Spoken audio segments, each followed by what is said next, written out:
for me is the property manager that's visions, and who I use to market through still needs to remain what I control, because I'm the one with the contract with the owner.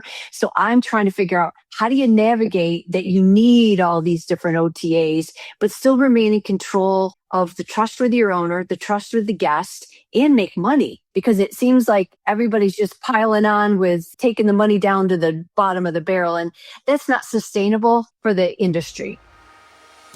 Welcome to the Vacation Rental Show. This is your essential playbook to grow and scale your vacation rental business with advice and insights from the best in the biz. I'm your host, Linnell Gordon.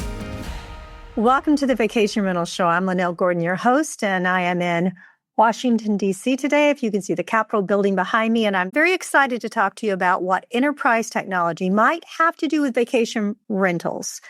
I think it's more than you might think. My guest today has spent years in boardrooms training and assisting Fortune 500 companies in healthcare, finance, retail to cut through all the noise and to align their strategy with their results.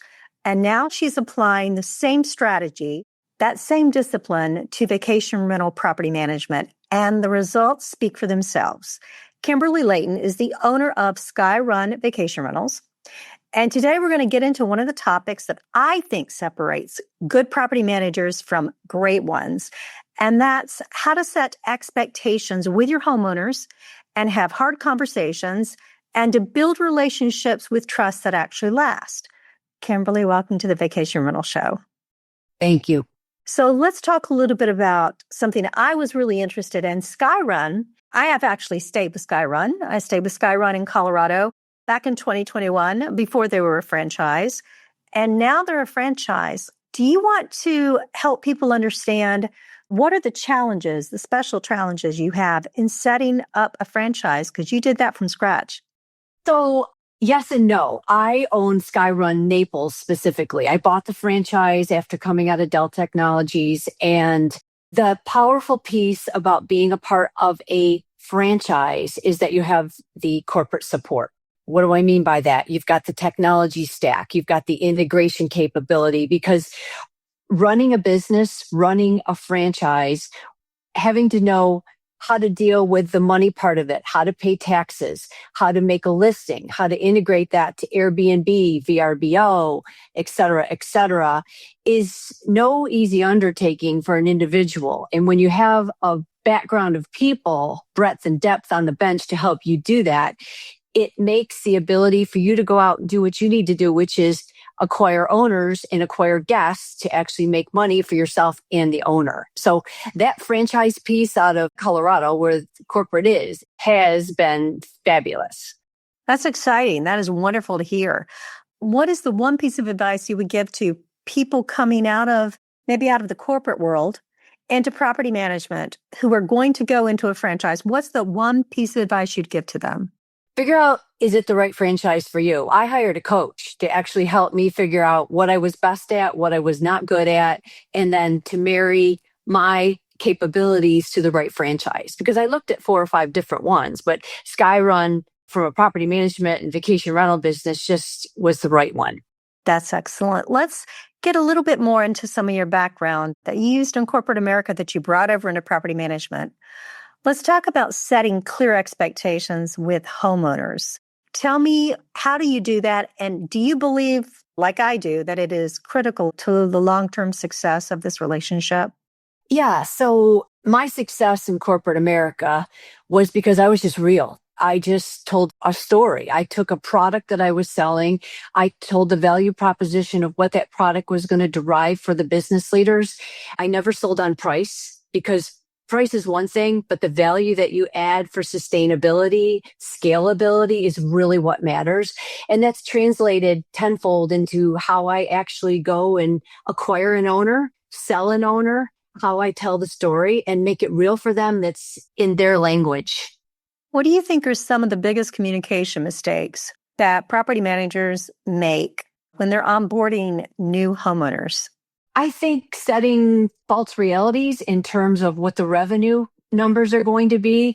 COVID era especially in Florida, was very different from a revenue perspective than it is today. The Naples market specifically grew from a small group of rentals to a very large group. So with that becomes saturation, and helping an owner understand that it's a seasonality down there, what those windows are, what you can get during season as compared to off season, how you're going to fill the gaps with different marketing strategies, how you're going to market with different avenues to pursue to get those rentals in place. Because the off season can be super tough in Naples. But back to your original question, you've got to be super honest with those owners. You've got to set those expectations, even if they don't want to hear them. So how would you balance honesty and transparency when it comes to market conditions? It's kind of hard to explain to a new homeowner, especially, that market conditions make up so much of how much you're going to make. So how do you handle that? I'm just honest with them. I communicate regularly. Most owners trust me now. It takes a little bit because everybody thinks their home is a palace. Everybody thinks that they should be getting $1,000 a night. Reality is that's not reality. So I am just honest. I show them data from the tools that I utilize. So it's factually based, it's graphical, and I try to adjust my conversations to how they listen, how they learn. You got to be straight to the point, get to it, because most people send to paragraphs of information. That's true. That's true. In your experience, what helps build lasting trust between property managers and their homeowners? Other than honesty, of course, that's going to build trust. But what other things do you do to help build trust? I think it's how you handle things in the tough moments. So somebody's going to make a mistake. I've made a mistake with a percentile and a payout to a specific owner. I didn't catch it. We were doing a system transformation. When they caught it, I was embarrassed, number one, but I immediately picked up the phone. I didn't email. I didn't text. I said, I'm very sorry. I will course correct this right now. You will have money in your bank once I confirm it with my accountant that it's accurate. And I did it. I did what I said I was going to do. And there's other times when there's damage done to a property by a goofy guest. It's how you handle getting the claim put in, that you handle it like you said you would in your contract. And you basically go back to, I'm going to do what I said I'm going to do. And that just continues, I think, great trust. How proactive are you in your communication with your homeowners? Every owner's a little different. I text with them. I ask, number one, how would you like to be communicated with? Because a lot of these owners they're big corporate executives, or they're just busy with kids, whatever they are. So I said, do you want me to text you? Do you want me to email you? Do you want me to WhatsApp you? I can go on and on about the different ways. Your background includes enterprise technology and like strategic business solutions. How has that experience influenced the way that you approach vacation rentals? And is there anything that you can share with property managers that might help them? Yes. So the technology stack, as they put it.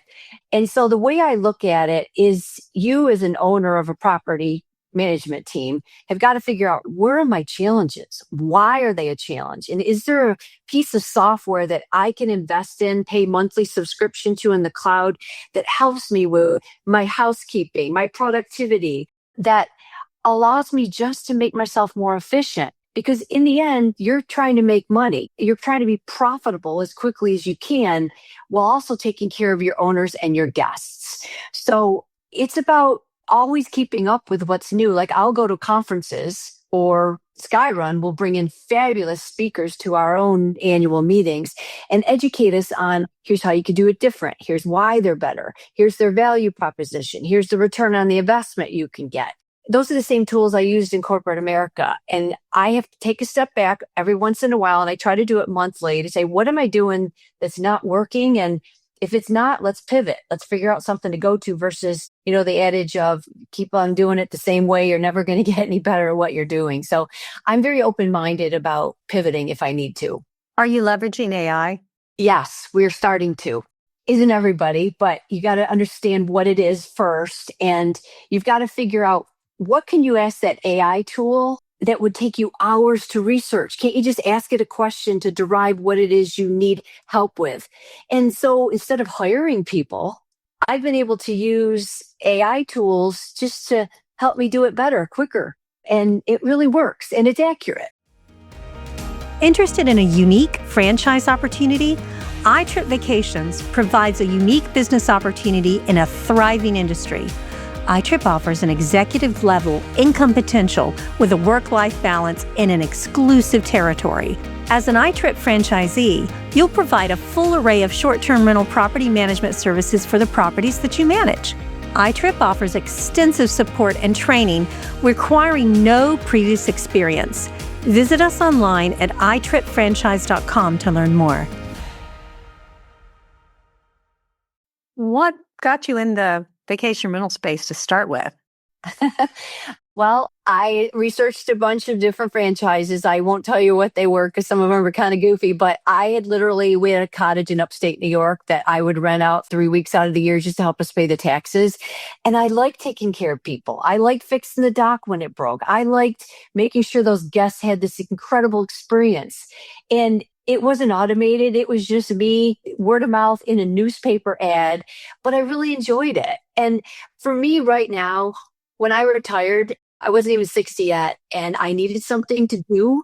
I needed something where I used my brain, used my sales skills, I'm an operational girl too with organization. And my husband was still working. I'm like, well, I'm not going to pickleball and golf all day. So give me something else to do. That's what I've been doing.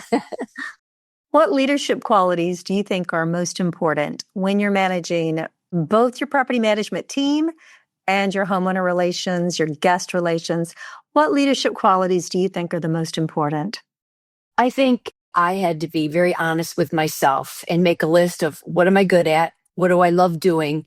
What do I not want to do? And what am I not good at? And you put them into those 4 buckets.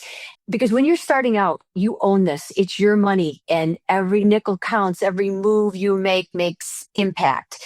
And so figuring out what can you delegate and what can you delegate with trusting somebody? How do you hire people that you can trust that have your same work ethic? And then you have to ask yourself, if I find the right person, but maybe they need to be maneuvered a little bit into how you really need them, molded, how do you do that?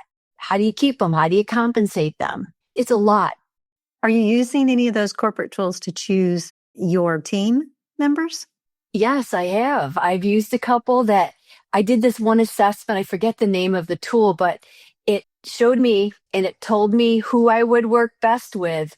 And didn't I hire someone originally? That person was great, but it wasn't really the right fit for me at that moment in the time of the building of the business. I wasn't ready to have an employee is basically what I was saying. I thought I was, but I wasn't. That first part of team building is always the hardest. It really is. Looking ahead, what trends do you think are going to shape property management most? That's a big question. So I see that some of the OTAs, meaning the Verbos, the Airbnbs, everybody wants to own the guest. Everybody wants to own the experiences. Everybody wants to own the pricing, the merchandising, marketing to get there. And the hardest piece for me is the property manager that's visions, and who I use to market through still needs to remain what I control because I'm the one with the contract with the owner. So I'm trying to figure out how do you navigate that you need all these different OTAs, but still remain in control of the trust with your owner, the trust with the guest, and make money, because it seems like everybody's just piling on with taking the money down to the bottom of the barrel. And that's not sustainable for the industry. Yeah, and the reasons, we all know why the OTAs want to own the guest. The thing that I find so egregious in many ways is the fact that you have to own the guest, because in property management, the pieces that we need to be very profitable, they are dependent upon owning the guest. For instance, any type of upsell, any type of thing that you want to do for them, like you're talking experiences as well. When you do something from your office, you get 100% of that profit. You're not having to split that with an owner. So any type of add-ons and that type of thing that you can do that give you 100% of the profit, those are really where a lot of your ancillary income can come from. And that's really a part, I think, of balancing your revenue and your portfolio as a property manager. So I agree with you. I think the future lies in trying to take back as much as we can of our own guest data, even though we're using third parties. And everybody's talking about that today. Yeah, I will say this as an example. when the people we're marketing through control the guest's information or the ability for us to talk to them during the reservation process, the negotiating process, many times, and this is a trend, is it's moving from short-term rentals to 30-night minimums, and that's driven by the HOA or the golf community development. And so there's a lot of paperwork that needs to transpire between the guest and something I don't control, which is the HOA. They rule. So if I can't communicate effectively, share all those data points, give them the application links because I'm being restricted, it's not good for the guest. So I've been fighting back on that. Not a lot I can do to control it, but I find whatever way I can to get to the guest, say, listen, I'm just trying to be transparent. There's a couple $100 extra. You got to pay an application fee. You got to get this evaluations filled out, but it's hard. I got to just tell you, as a leader and you're with your experience, you sound like you would be very good in joining some of the advocacy efforts that the vacation rental space has open right now, especially since you understand so much the fiduciary duty that you have to your guests. That's what I hear you talking about.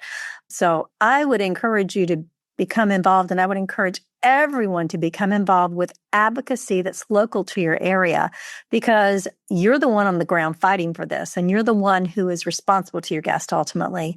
What has been the most rewarding part of your journey from enterprise technology into property management? I am proud that I'm doing this. And I always knew in my career that I always see things a year ahead. It happened to me every piece of my career, every step, every company I was at, but I could never get people to listen to me or believe that I should be leading this stuff. And now I'm like, this is my baby. I do what I want to do.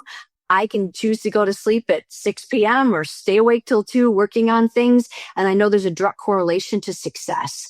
And the fact that I just ran a business valuation for where I was at the moment about a week ago, and I'm pretty darn proud of the success we've had. And it just makes me feel good. Like I can do this. I love that. I love that you're an encouragement to other people that are wanting to come into the industry or have thought about coming into the industry simply because they had a property rental themselves and they were like, hey, this would be something I might want to do, and I might, as a leader, be able to do that. So if there are other people who are considering getting into property management or other people that are considering franchises, would you be willing to talk to them and give them advice from the trenches you've been in? Absolutely. I actually do it for new SkyRun franchise potentials. I love talking to them because it's just like this. It's real. Here's the things you got to have your eyes wide open about. And here's the easy stuff. But yeah, happy to. I would encourage you guys, if you're interested in anything that Kimberly has talked about, that you would get in touch with her. How would they reach you? North Naples at skyrun.com. And are you on LinkedIn?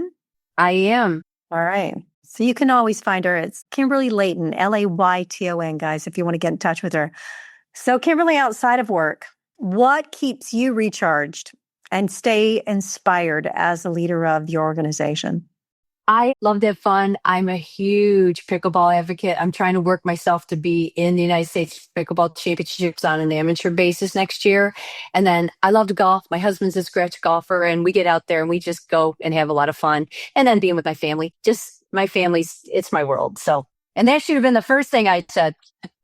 Well, the fact that you're able to make your family your work is incredibly important. And that's the reason that so many other property managers have a job doing what they do, owning a company, so they can do that. You create your own lifestyle. You truly do, based on what you love. So congratulations on being able to do that and being so successful. And thank you so much for being willing to share and being willing to share your knowledge to people if they reach out to you. You're very welcome. Thank you for having me. I enjoyed it very much. I really did. Thank you again. This episode of the Vacation Rental Show was brought to you by iTrip Vacations. To find out more about how iTrip Vacations can help to grow your vacation rental business, visit itripfranchise.com. Make sure to search for the Vacation Rental Show in Apple Podcasts, Spotify, and YouTube, or anywhere else podcasts are found, and hit subscribe so you never miss an episode. On behalf of the team here at Inhabit, thanks for listening.